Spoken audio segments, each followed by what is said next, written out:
All right, what up? So welcome to another video. So this video we're going to be covering, as you guys can see, the most undervalued, underappreciated aspect to getting better at anything, and that thing is sleep. Now, I'm going to be covering a lot of information that I got from this book, Why We Sleep. I'm going to be posting that in the link below if you guys haven't read it, but the implications of this are absolutely enormous. So I'm going to be relating everything to basketball players, basketball coaches, and just anyone who wants to maximize their life, and just talk about the implications that sleep has on all of that put together. So let's get right into it. So first things first is just general workouts, right? So if you're a coach, you're a player, getting into a workout, if you are lacking sleep, just right off the bat, obviously you have less focus, you have less energy. If you're consistently putting less focus, less energy into your workouts, you're not going to be able to maximize your development. And this is a topic that I kind of cover a lot with a lot of players is if you really want to be at a high level, you got to do a lot of things at a high level. And one of those things is sleep.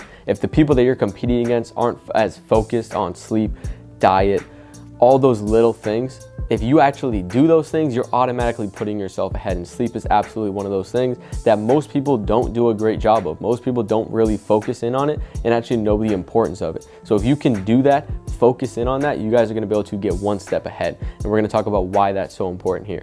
So when it comes to learning new skills, as a basketball player, as a trainer, right, we're trying to learn as much new information as we can, but as players, you're trying to learn new footworks, new moves, you're shooting. All these things takes learning. And there's a saying in this book is practice doesn't make perfect. Practice with sleep makes perfect, because the way that we actually consolidate these memories is through sleep. So we don't actually learn by reading, doing, shooting, right, repping things out. We actually learn once we sleep. When we're doing those things, we're just storing stuff in the short-term memory, but once we sleep, we consolidate those memories into the long-term or their unconscious memories. So if you're not sleeping, number one, you're not preparing yourself to learn that new information as optimally as you can. And number two, if you're not sleeping great at night, you're not going to be learning and consolidating and remembering as much as you can from that workout or from that learning activity. And even just small things that throw you off, where you, instead of sleeping 8 hours, you sleep 7 hours, actually make a big difference. And if you're sleeping 6 hours, forget about it. You're not going to be remembering much of what you actually learned or turning those into efficient memories. So our next part of this is our performance side and our injury prevention. So if you guys are only sleeping 6 hours a night, your chance of getting injured go up to 75%. Now I know most people, okay, I probably sleep more than that. Well, even if you're only sleeping 7 hours, your chance of getting injured go up to 60%. Now, if we're actually sleeping those full 9 hours, our chance of getting injured drop all the way down to 15%. So sleep is absolutely one of the best ways to prevent injuries, and something as simple as cutting back on your sleep can really raise your chances of getting injured. Now, our other side of this is actually our performance side, right? Playing better in a game. They did a study with Andre Iguodala during the finals one year, or during the whole playoffs, I think it was. And when he was sleeping more than 8 to 9 hours a night, his free throw percentage went up 9%, his 3-point percentage went up 2%. And even just those two numbers alone, right, they're not that astronomical. He's not increasing 30%. But as you guys know, as basketball players, those small percentages make a big difference. And when he wasn't sleeping those 8 to 9 hours a night, his chances of turning the ball over went up 35%. So now if you guys are trying to make a high school team or get a college scholarship or get drafted or go overseas, something as simple as turning the ball over 1 to 2 more times a game, or increasing that 3-point percentage 1 to 2%, or your free throws up 10%, can be the difference between actually making it and not. So something as simple as sleep, which I know everyone just kind of thinks past it, it's not too important in terms of basketball and things like that, but it's actually not, and those numbers do not lie. So our other thing is just our emotional intelligence, being able to regulate our emotions. There's a lot of highs and lows throughout the game, and if we're not sleeping enough, it's pretty common knowledge you're a little bit more moody, you have more mood swings. So if we want to keep a little bit more even keeled throughout the game, it's going to be tough if we're lacking quality or quantity of sleep, right? We get a little too much up here, or things go bad, we get a little bit too far down here. It's gonna be really tough to sustain that performance throughout the whole game if you guys cannot keep your emotions in check throughout. Now our last part is, how do we actually know if we're getting enough sleep? Now most people just try to go off feel. Well, I feel like I'm getting enough sleep, so that probably means I am. And the answer to that is most likely no. Most people actually end up going throughout their lives, me included, in a sleep deprived state, but we don't actually know it, right? If you guys consistently get 6 to 7 hours a night, you end up becoming accustomed to that.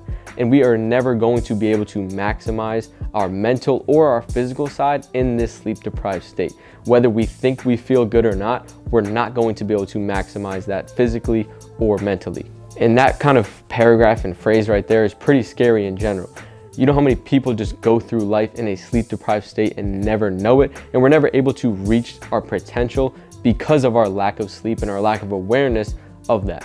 So 2 easy ways to do this is, if you guys wake up, say 6, 7, 8 o'clock in the morning, and you guys feel like you guys could go back to sleep at 10 or 11 a.m., you're most likely not getting enough sleep. The other one is, if you guys were to set an alarm, would you guys sleep past that had you not set it? Now, I know this is easier said than done, right? We all have lives, we're all busy, me included, right? I always set an alarm. And another thing they talk about in the book is how detrimental setting alarms is. That's a whole nother topic, but yes, we're gonna have to set the alarm, get up early some days, be a little bit less on sleep. And this is where daytime naps can come in, and just being okay with getting naps and not getting the persona that you're lazy because you're sleeping more. Sleep is very, very important, as we talked about in this entire video. And the hard part about it is most of society labels too much sleep or even sleeping 8 hours as you're lazy, right? You gotta grind, you gotta wake up, you gotta miss sleep, you'll sleep when you're dead, right? False.